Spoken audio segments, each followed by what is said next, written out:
Welcome friends, সবাইকে স্বাগত জানাই অ্যান এডুস্ফিয়ার ইউটিউব চ্যানেলে।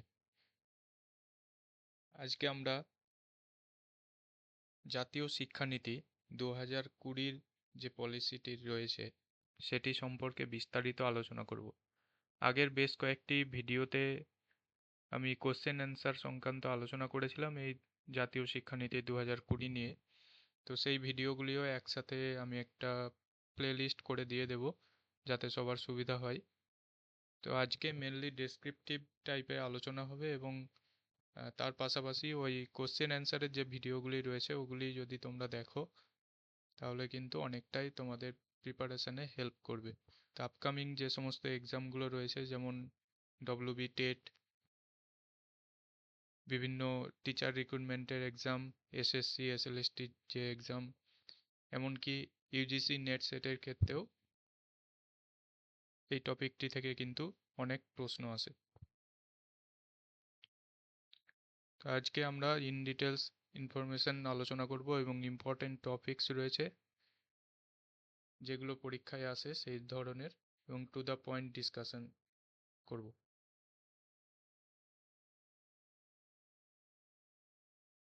তো যারা চ্যানেলটিতে নতুন আছো তারা অবশ্যই চ্যানেলটিকে সাবস্ক্রাইব করে নিও এবং বন্ধুদের মধ্যে অবশ্যই শেয়ার করতে ভুলো না। তো প্রথমেই একেবারে যে জাতীয় শিক্ষানীতি 2020 তার যদি একেবারে শুরুর দিক থেকে দেখি, সেখানে এই সংক্রান্ত যে সুপারিশ তার যে একটি কমিটি নিয়োগ করা হয়েছিল 2016 সালে টি.এস.আর. সুব্রমণিয়মের নেতৃত্বে। সেই কমিটি মূলত একটি খসড়া জাতীয় শিক্ষানীতি তৈরি করে এবং সেটি 2019-এ আবার সেটির পরিপ্রেক্ষিতে 2019 সালে ডক্টর কে কস্তুরীরঙ্গনের সভাপতিত্বে একটি খসড়া কমিটি তৈরি হয় এবং সেই খসড়া কমিটির যে সুপারিশ সেটাই বর্তমানে এনইপি 2020 হিসাবে প্রকাশিত হয়েছে। তো এখানে দুটো ডেট আমাদের মনে রাখতে হবে যে রিপোর্ট জমা হয়েছিল 31 মে 2019 সাল।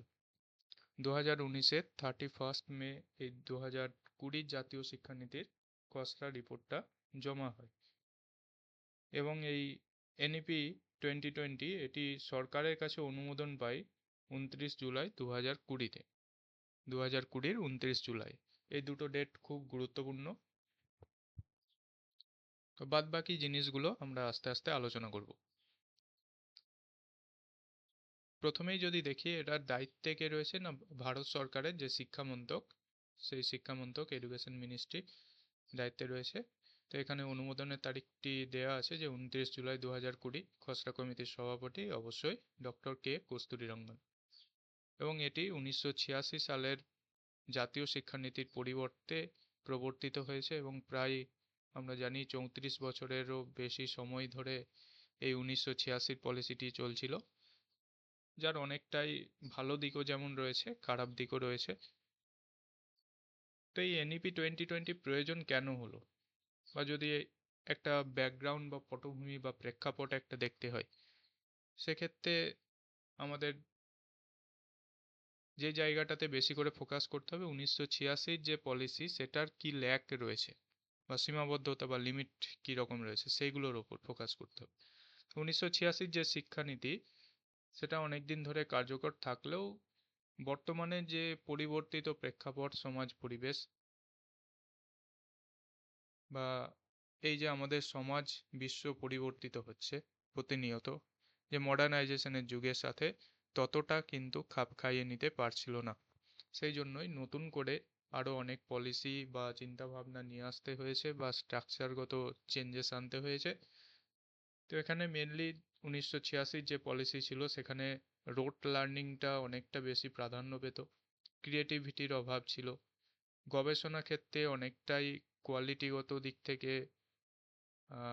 মান পিছিয়ে ছিল, এমনকি স্কিল ডেভেলপমেন্টের জায়গাটাও কিন্তু সেভাবে ফোকাস করা হয়নি। সবচেয়ে বেশি যে ড্রপ আউটের যে হার এটা কিন্তু অনেকটাই বেড়ে গিয়েছিল।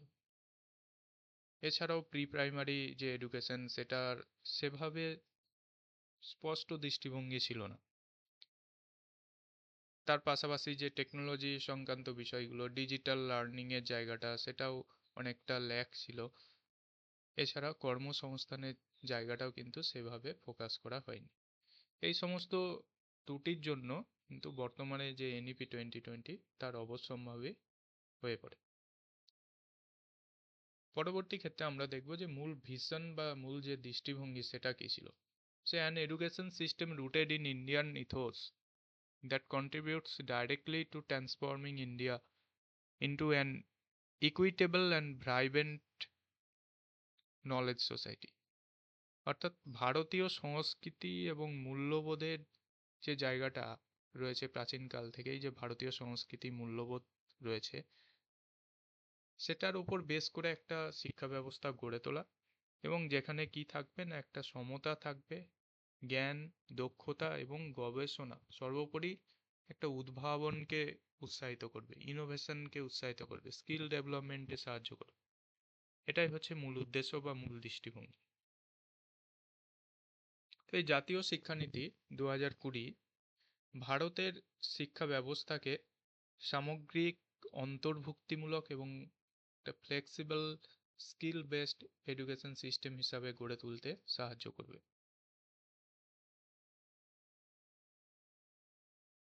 এর পাশাপাশি যে একবিংশ শতাব্দীর উপযোগী করে আমাদের এই শিক্ষা ব্যবস্থাটাকে গড়ে তোলার লক্ষ্যেই মেনলি এনইপি 2020 নিয়ে আসা হয়েছে।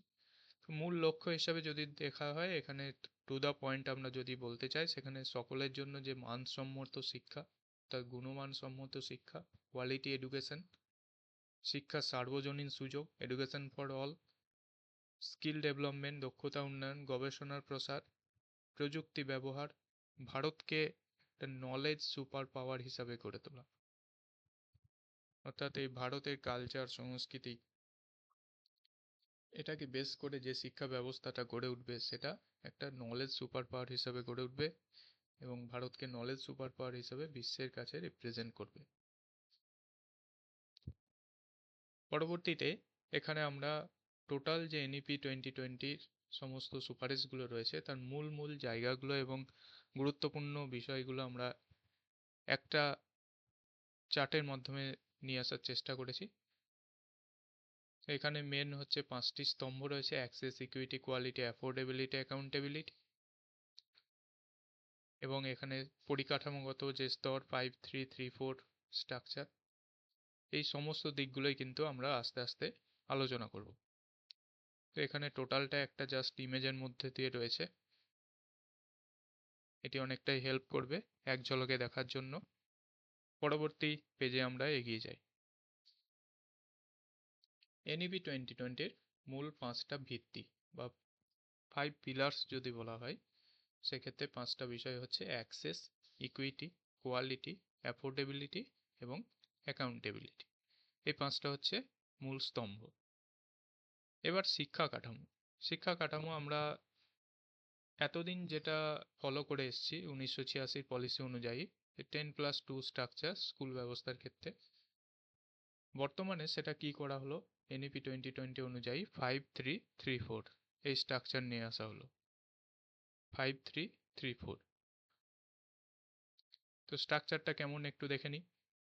স্ট্রাকচারে প্রথম এই বাঁ দিকে যেটা, যে প্রিভিয়াস একাডেমিক স্ট্রাকচার, এটা হচ্ছে 10+2 ছিল, যেটা বর্তমানে হচ্ছে নতুন যে স্ট্রাকচার, সেখানে 4টে ভাগে ভাগ করা হচ্ছে। ফার্স্ট হচ্ছে ফাউন্ডেশনাল স্টেজ, দেন প্রিপারেটরি স্টেজ, তারপর মিডিল স্টেজ, তারপর সেকেন্ডারি স্টেজ। এখানে ফাউন্ডেশনাল স্টেজকে আবার দুটো ভাগে ভাগ করা হয়েছে। একটা 3 বছরের অঙ্গনওয়াড়ি, প্রি স্কুল বা বালভাটিকা, এজ গ্রুপ হচ্ছে 3 থেকে 6 ইয়ার্স, এবং আর যে বাকি 2 বছর পড়ে থাকছে 2 বছরের ক্লাস 1 এবং 2, এজ গ্রুপ 6 to 8। তো এই টোটাল 3+2 মিলে 5 বছরের ফাউন্ডেশনাল স্তর। নেক্সট হচ্ছে প্রিপারেটরি স্টেজ, এটা হচ্ছে 3 বছরের, ক্লাস 3 to 5, এবং এজ গ্রুপ এখানে ক্লাস 8 থেকে 11। নেক্সট হচ্ছে মিডিল স্টেজ। মিডিল স্টেজের এখানে হচ্ছে 3 বছরের মিডিল স্টেজ, ক্লাস 6 to 8, এবং এজ গ্রুপ হচ্ছে 11 to 14। Secondary stage secondary stage 4 বছরের হবে, ক্লাস 9 থেকে 12, 9, 10, 11, 12, এবং এজ গ্রুপ এখানে 14 to 18। তো এই হচ্ছে নতুন স্ট্রাকচার। তো ফাউন্ডেশনাল, প্রিপারেটরি, মিডিল এবং সেকেন্ডারি স্টেজ। এর সাথে কোন এজ গ্রুপ এবং কোন ক্লাসগুলো জড়িয়ে রয়েছে সেগুলো কিন্তু আমাদের মনে রাখতে হবে, এবং এখান থেকে প্রশ্ন আসবেই।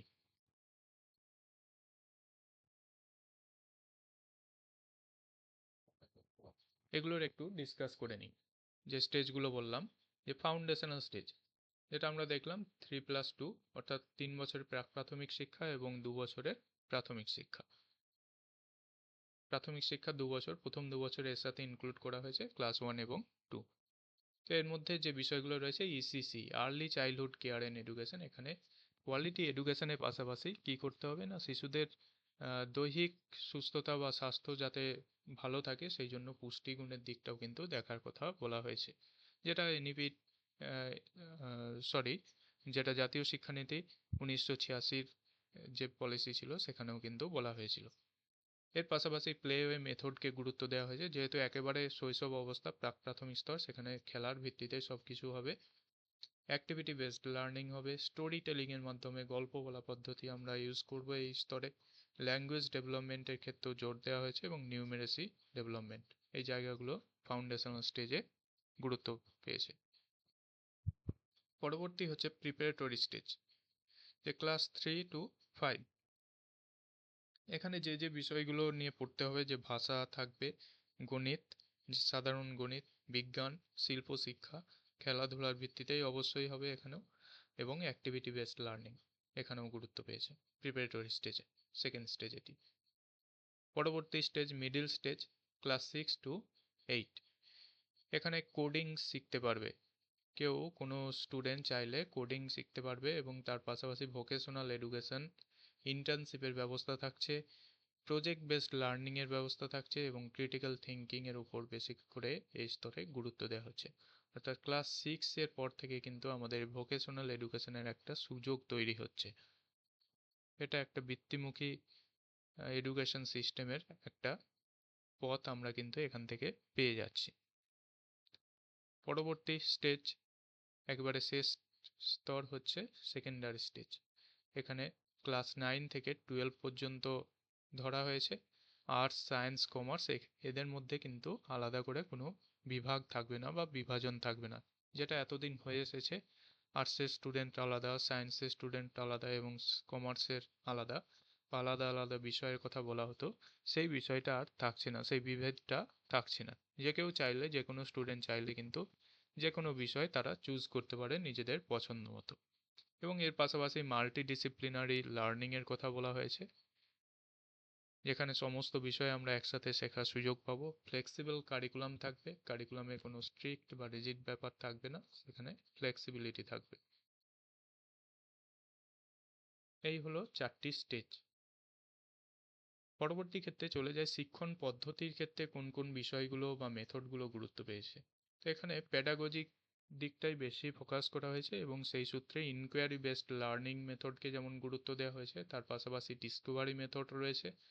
এখানে আবিষ্কারমূলক পদ্ধতি, নতুন কিছু আবিষ্কার করবে, নিজেরাই শিশুরা সক্রিয়তার সাথে শিখবে। প্রজেক্ট মেথডকে গুরুত্ব দেওয়া হয়েছে, এক্সপেরিমেন্টাল লার্নিং এর ওপর কিন্তু এখানেও ফোকাস করা হয়েছে। পরীক্ষাগারে ল্যাবে কাজ করতে করতে তারা শিখবে, ফিল্ড ওয়ার্কের মাধ্যমে শিখবে। কোলাবোরেটিভ লার্নিং, একটা গ্রুপ আকারে তাদেরকে ভাগ করে দিতে হবে শ্রেণীর যে সমস্ত স্টুডেন্টরা রয়েছে, এবং তারা গ্রুপ আকারে শিখবে কোলাবোরেটিভ ওয়েতে। দেন কম্পিটেন্সি বেসড লার্নিং এর উপরও কিন্তু জোর দেওয়া হয়েছে। পরবর্তী ক্ষেত্রে ভাষার দিকটা যদি দেখা হয়, ল্যাঙ্গুয়েজ পলিসির ক্ষেত্রে মাতৃভাষাকে সবচেয়ে বেশি গুরুত্ব দেওয়া হয়েছে, এবং সেটা কোন স্তর পর্যন্ত, গ্রেড 5 পর্যন্ত। গ্রেড 5 পর্যন্ত হচ্ছে মাতৃভাষা বা স্থানীয় ভাষার, কিন্তু এটা সম্ভব হলে গ্রেড 8 পর্যন্তও কিন্তু নিয়ে যাওয়া যেতে পারে। এর পাশাপাশি ত্রিভাষা সূত্র, এটা আমাদের চালু থাকবেই। পাশাপাশি ভারতীয় ভাষার যে উন্নয়নের কথাও বলা হয়েছে, অর্থাৎ যে সংস্কৃত ভাষা, ভারতীয় প্রাচীন ভাষা, সেই সমস্ত যে সমস্ত ভাষাগুলো রয়েছে ভারতীয় ভাষা, সেগুলো প্রসার উন্নয়নের উপর কিন্তু গুরুত্ব দেওয়া হয়েছে। পরবর্তী ক্ষেত্রে হচ্ছে মূল্যায়ন, অ্যাসেসমেন্টের জায়গাটা কেমন হবে। তো বোর্ড পরীক্ষার একটা চাপ যেটা থাকে সেটা কিন্তু কমানোর কথা বলা হয়েছে এবং বহির্মূল্যায়ন অনেকটাই কম করার কথা বলা হয়েছে। ইন্টারনাল অ্যাসেসমেন্টের উপর বেশি করে গুরুত্ব দেওয়া হয়েছে। কম্পিটেন্সি বেসড অ্যাসেসমেন্ট থাকবে, ফর্মেটিভ অ্যাসেসমেন্ট হবে এবং হলিস্টিক প্রোগ্রেস কার্ড। এই ক্ষেত্রে বলে রাখি ABC card, academic bank of credit, এই ধরনের একটি কার্ড তৈরি করার কথা বলেছে যেখানে সমস্ত কিছু আমাদের ইনক্লুড থাকবে, যা সমস্ত কিছু রেজাল্ট ডিজিটালি সেখানে আপলোড করা থাকবে এবং সিআরসির মাধ্যমে কিউমুলেটিভ রেকর্ড কার্ডের মাধ্যমে সমস্ত শিশুর সমস্ত ধরনের প্রোগ্রেস, একেবারে সেটা কারিকুলার পাশাপাশি তার যে বৌদ্ধিক রেজাল্ট সেটার পাশাপাশি কো কারিকুলার যে সমস্ত অ্যাক্টিভিটি অন্যান্য কাজ সেগুলো সমস্ত কিছুর রেজাল্ট কিন্তু এই সিআরসির মাধ্যমে রেকর্ড করা হবে। নেক্সট হচ্ছে পরখ প্রতিষ্ঠা। পরখ হচ্ছে এই অ্যাসেসমেন্টের জন্যই মেনলি এই ইনস্টিটিউট বা এই স্ট্রাকচারটি নিয়ে আসা হয়েছে।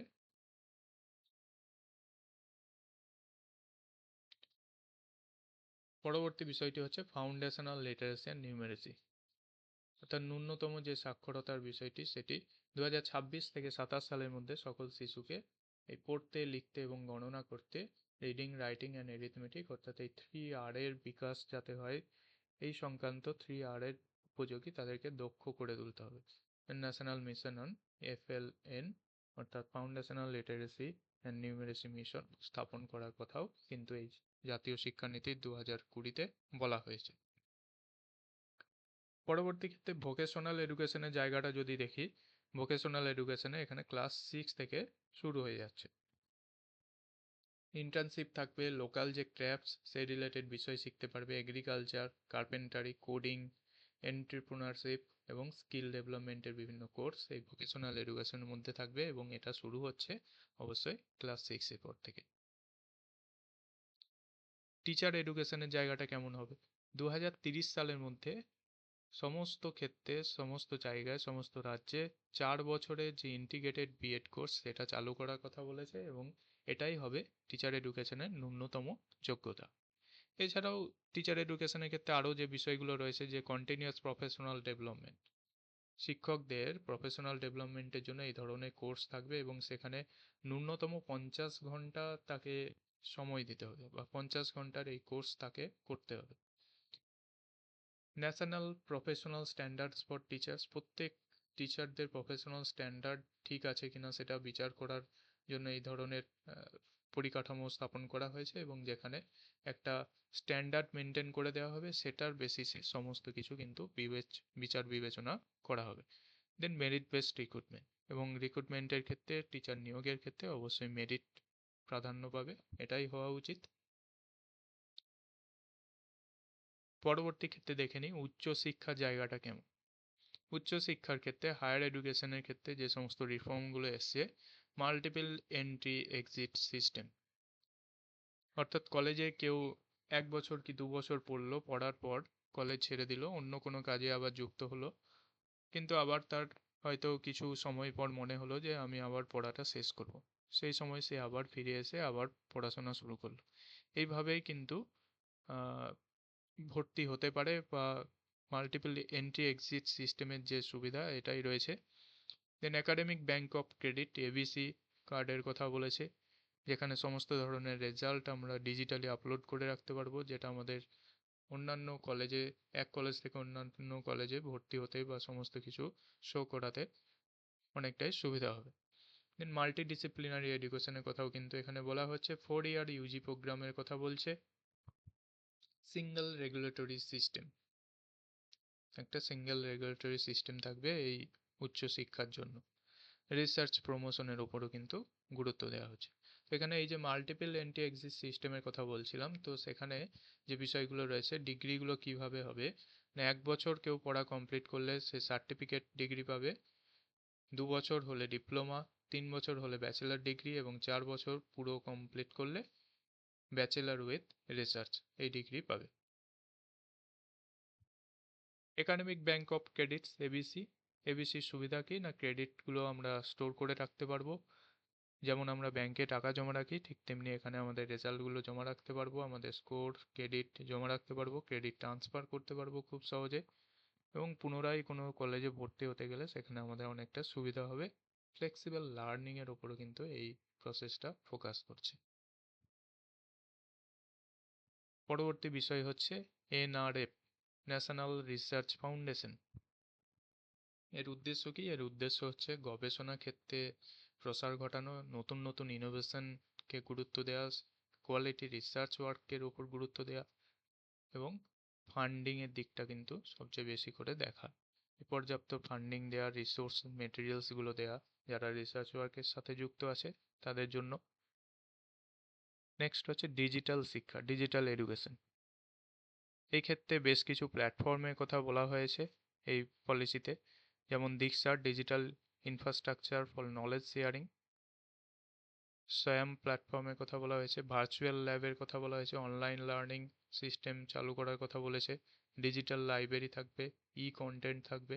এই ধরনের বিষয়গুলো কিন্তু আমাদের এই ডিজিটাল এডুকেশনকে প্রমোট করে। পরবর্তী ক্ষেত্রে পড়ক, পড়কের বিষয়টা একটু জেনে নিই ডিটেলসে। পড়কের ফুল ফর্ম হচ্ছে performance assessment, review and analysis of knowledge for holistic development. এটা অনেক সময় এক্সামে আসে। তো performance assessment, review and analysis of knowledge for holistic development. এর কাজ কি? এই পরকের কাজ হচ্ছে আমাদের যে মূল্যায়ন এবং অ্যাসেসমেন্টে সাহায্য করা, মূল্যায়নের মান নির্ধারণ করা, এবং কম্পিটেন্সি বেসড অ্যাসেসমেন্টের দিকেই বেশি করে ফোকাস করে, এবং একটা ন্যাশনাল অ্যাসেসমেন্ট ফ্রেমওয়ার্ক হিসাবে এটা কাজ করে। Next, holistic progress card. এতে কি থাকবে? হলিস্টিক প্রোগ্রেস কার্ডে আমাদের সমস্ত ধরনের একাডেমিক অ্যাচিভমেন্ট থাকবে, স্পোর্টস রিলেটেড তথ্য থাকবে, আর্ট, বিহেভিয়ার সংক্রান্ত, কমিউনিকেশন স্কিল কীরকম, ক্রিয়েটিভিটির জায়গাটা কীরকম রয়েছে, সোশ্যাল স্কিল কী সব রয়েছে, সেই সমস্ত ধরনের কিন্তু তথ্য আমাদের হলিস্টিক প্রোগ্রেস কার্ডের মধ্যে থাকবে। পরবর্তী বিষয়টা হচ্ছে ভোকেশনাল এডুকেশন। এটা ক্লাস 6 থেকে শুরু হবে যেটা বলছিলাম। তো এটা একটু রিপিট হয়েছে, এটা আগে একবার বলে দিয়েছি। জাস্ট ইন্টার্নশিপের মাধ্যমে সমস্ত বিষয়টা হবে যাতে কাজের সুযোগটা বাড়ে। বিভিন্ন ধরনের কাজ যেমন carpentry, gardening, agriculture, electric work, local যে ক্রাফটসগুলো রয়েছে সেই ধরনের বিষয় শিখতে পারবে, কোডিং সংক্রান্ত বিষয় এবং এন্টারপ্রেনারশিপ, এই সমস্ত জিনিসগুলো রয়েছে।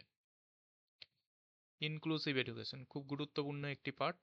এখানে মেন উদ্দেশ্যই কি? ইনক্লুসিভ এডুকেশন বলতে আমরা যেটা বুঝি, জাতি ধর্ম নির্বিশেষে সমস্ত শিশু যেন শেখার সুযোগ পায়, এবং অবশ্যই যারা স্পেশাল নিডস চাইল্ডস রয়েছেন যারা, তারাও যাতে উপযুক্ত সুযোগ পায়, একসাথে শেখার সুযোগ পায়, সেই জায়গাটাও দেখার কথা বলা হয়েছে, এবং সেটা টোটাল নিয়েই ইনক্লুসিভ এডুকেশন। তো কোনো শিক্ষার্থী যেন বাদ না পড়ে সেটা দেখার হচ্ছে মেন উদ্দেশ্য। বিশেষ করে গুরুত্ব দেওয়া হচ্ছে কাদের? প্রতিবন্ধী যে সমস্ত শিশু রয়েছে, দিব্যাঙ্গ চাইল্ড যারা, এবং বিভিন্ন জাতি উপজাতির শিশুরা, নারী, এবং অর্থনৈতিকভাবে দুর্বল যারা, গ্রামীণ শিশু যারা রয়েছে, সংখ্যালঘু সম্প্রদায়, সমস্ত কিছুই কিন্তু সমস্তরাই কিন্তু এখানে ইনক্লুসিভ এডুকেশনের আওতায় আসবে। নেক্সট হচ্ছে জেন্ডার ইনক্লুশন ফান্ড। নারী শিক্ষার উন্নয়নের উদ্দেশ্যেই মেনলি এটি তৈরি করা হয়েছে, এবং ট্রান্সজেন্ডার শিক্ষার্থীদের এটা অনেকটা সাহায্য করে। নিরাপদ এবং অন্তর্ভুক্তিমূলক যে বিদ্যালয় সেটা গড়ে তোলাই হচ্ছে মেন উদ্দেশ্য।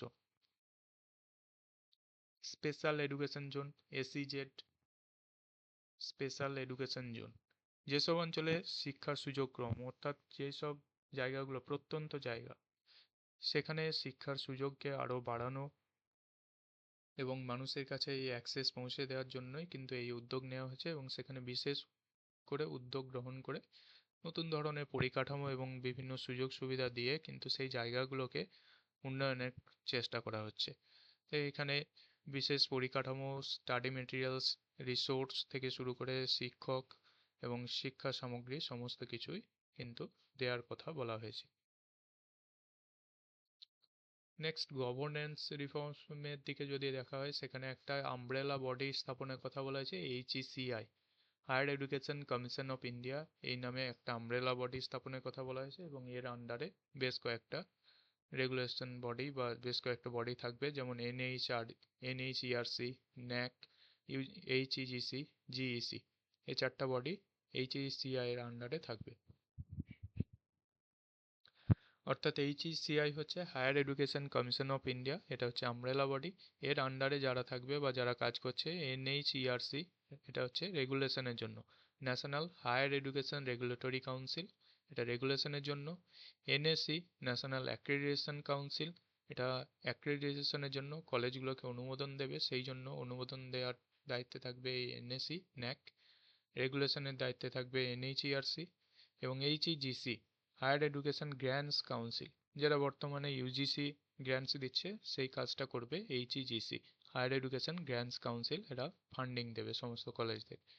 জিইসি, জেনারেল এডুকেশন কাউন্সিল, এটা একাডেমিক স্ট্যান্ডার্ড মেনটেন করার জন্য এটাকে স্থাপন করার কথা বলেছে, এটা হচ্ছে জিইসি। এনইপি 2020 টার্গেট কি? বেশ কয়েকটি মেন টার্গেট রয়েছে, যেমন 100% গ্রস এনরোলমেন্ট রেশিওর কথা বলা হয়েছে এবং সেটা স্কুল এডুকেশনের ক্ষেত্রে কত সালের মধ্যে সেটা ফিল আপ করতে হবে বা ফুলফিল করতে হবে, 2030-এর মধ্যে 100% গ্রস এনরোলমেন্ট রেশিও এটা স্কুল এডুকেশনের ক্ষেত্রে ফিল আপ করতে হবে। নেক্সট হচ্ছে 50% GER in higher education by 2035, 2035 সালের মধ্যে উচ্চ শিক্ষার ক্ষেত্রে 50% গ্রস এনরোলমেন্ট রেশিও এটা আমাদের ফুলফিল করতে হবে, এই লক্ষ্যমাত্রা নেওয়া হয়। এছাড়াও যে সর্বজনীন ইসিসি, সর্বজনীন এফএলএন এবং দক্ষতা ভিত্তিক শিক্ষা, এগুলো হচ্ছে মূল লক্ষ্য। এবার তাহলে দেখে নিই এনইপি 2020 কি কি সুবিধা রয়েছে। অনেক সুবিধা রয়েছে এবং অসুবিধাও রয়েছে, তো তার মধ্যে বেশ কয়েকটি এখানে রয়েছে, যেমন মুখস্থ বিদ্যার পরিবর্তে দক্ষতা বৃদ্ধির উপর বেশি করে ফোকাস করা হয়েছে। রোট লার্নিংকে সরিয়ে স্কিল ডেভেলপমেন্টের জায়গাটা নিয়ে আসার কথা বলা হয়েছে। ক্রিয়েটিভিটি বৃদ্ধি করা, সৃজনশীলতার বৃদ্ধি, গবেষণা প্রসার অর্থাৎ ইনোভেশন এবং research work, quality research work, এটার দিকে ফোকাস করা হয়েছে। কর্মমুখী শিক্ষা, যাতে শিক্ষার্থীরা পড়াশোনার পর সরাসরি কাজে যুক্ত হতে পারে, রোজগার করতে পারে, সেই জন্য কর্মমুখী শিক্ষা, বৃত্তি শিক্ষার কথা বলা হয়েছে। আন্তর্জাতিক মানের শিক্ষা, যে আমরা প্রথমেই পেলাম যে ভারতকে একটা গ্লোবাল নলেজ সুপার পাওয়ার হিসেবে গড়ে তোলার জন্য চেষ্টা করা হয়েছে। এবং প্রযুক্তির ব্যবহার বাড়ানো, ড্রপ আউটের রেট কমানো, ইনক্লুসিভ এডুকেশনের কিন্তু ফোকাস করা হয়েছে। এরকম বিভিন্ন সুবিধা রয়েছে। সুবিধার পাশাপাশি অসুবিধাও রয়েছে, সেগুলোও আমাদের দেখতে হবে, যেমন পর্যাপ্ত অর্থ বরাদ্দ। শিক্ষক প্রশিক্ষণের ক্ষেত্রে অনেকটাই ল্যাক রয়েছে, আমরা জানি। পর্যাপ্ত অর্থ বরাদ্দ করতে হবে, এই ধরনের উন্নত পরিকাঠামো গড়ে তুলতে গেলে কিন্তু প্রচুর অর্থের প্রয়োজন। এবং ডিজিটাল বৈষম্য, এই জায়গাটা কিন্তু বর্তমানেও রয়ে গেছে। যতই বলা হোক না কেন যে ডিজিটাল ইনিশিয়েটিভস দিয়ে স্কুলগুলোকে সাহায্য করা হচ্ছে, কিন্তু প্রত্যন্ত জায়গায় অনেকটাই কিন্তু এই জায়গাটা ল্যাক রয়ে গেছে।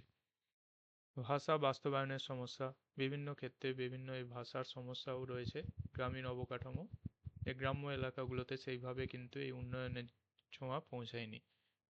রাজ্যভিত্তিক বাস্তবায়নের বৈচিত্র্য, এবার কোনো রাজ্য চাইছে এটা চালু করতে, আবার কোনো রাজ্য সে তার নিজের মতো করে স্টেট পলিসি তৈরি করছে, সেই হিসাবে কিন্তু এই ধরনের একটা সমস্যাও সৃষ্টি হচ্ছে। এবার যদি এনইপি 2020 আর এনইপি এনপিই 1986 এই দুটোর একটা তুলনামূলক আলোচনা করতে হয়, সেখানে কাঠামোগত দিক থেকে আমরা প্রথমে দেখতে পেয়েছিলাম যে 10+2 পরিকাঠামোর কথা বলেছিল এনপিই 1986, আর এনইপি 2020 5334 এই স্ট্রাকচারের কথা বলেছে। বিষয় নির্বাচনের ক্ষেত্রে 1986 পলিসিতে নির্দিষ্ট স্ট্রিমের কথা বলা হয়েছিল, আর্টস, সায়েন্স, কমার্স এরকম আলাদা আলাদা ভাগ ছিল, কিন্তু এনইপি 2020-তে সেই জায়গাটা তুলে দেওয়া হয় এবং যে কেউ পছন্দ মতো তার বিষয় নির্বাচন করতে পারবে, সেই জন্য ফ্লেক্সিবল এবং ইন্টারডিসিপ্লিনারি যে বিষয় নির্বাচনের কথা বলা হয়েছে। মূল্যায়নের ক্ষেত্রে মেনলি নম্বর কেন্দ্রিক মূল্যায়নের উপর বেশি গুরুত্ব দেওয়া হতো 1986 পলিসিতে। 2020 পলিসিতে সেখানে স্কিল ডেভেলপমেন্টকে ফোকাস করা হয়েছে, দক্ষতা কেন্দ্রিক। শিক্ষক শিক্ষার জায়গাটা বিভিন্ন মেয়াদের বিএড কোর্স পরিচালিত হতো 1986 পলিসিতে, যেমন কোথাও 1 বছরের কোর্স ছিল, কোথাও 2 বছরের কোর্স, আবার কোথাও 4 বছরের ইন্টিগ্রেটেড কোর্স। তো এনইপি 2020-তে সেখানে একমাত্র 4 বছরের ইন্টিগ্রেটেড বিএড কোর্স চালু করার লক্ষ্যেই কিন্তু কাজ করা হচ্ছে, এবং এটা অবশ্যই 2030 সালের মধ্যে কমপ্লিট করার কথা বলা হয়েছে, লক্ষ্যমাত্রা নির্ধারণ করা হয়েছে। এবং এই 4 বছরের ইন্টিগ্রেটেড বিএড কোর্সই হবে শিক্ষক রিক্রুটমেন্টের ক্ষেত্রে ন্যূনতম যোগ্যতা। উচ্চশিক্ষার ক্ষেত্রে একটা সীমিত নমনীয়তা, অর্থাৎ ফ্লেক্সিবিলিটি কিন্তু কম ছিল 1986 পলিসিতে। সেই জায়গায় জাতীয় শিক্ষানীতি 2020-তে কিন্তু মাল্টিপল এন্ট্রি এক্সিট সিস্টেমের কথা বলা হয়েছে, এবিসি কার্ডের কথা বলা হয়েছে। তো অনেকটাই এখানে কিন্তু ফ্লেক্সিবিলিটি বেশি। এই ছিল আজকে আমাদের এনইপি 2020 সম্পর্কে আলোচনা। বেশ কিছু গুরুত্বপূর্ণ জায়গা আমি ফোকাস করার চেষ্টা করলাম। আশা করি এগুলো আপকামিং এক্সামগুলোর জন্য অনেকটাই হেল্প করবে। তো ভিডিওটি যদি ভালো লেগে থাকে অবশ্যই একটা লাইক করতে ভুলো না, এবং অবশ্যই শেয়ার করে দিও বন্ধুদের মধ্যে। যারা নতুন আছো তাদেরকে বলবো অবশ্যই চ্যানেলটিকে সাবস্ক্রাইব করে রাখতে।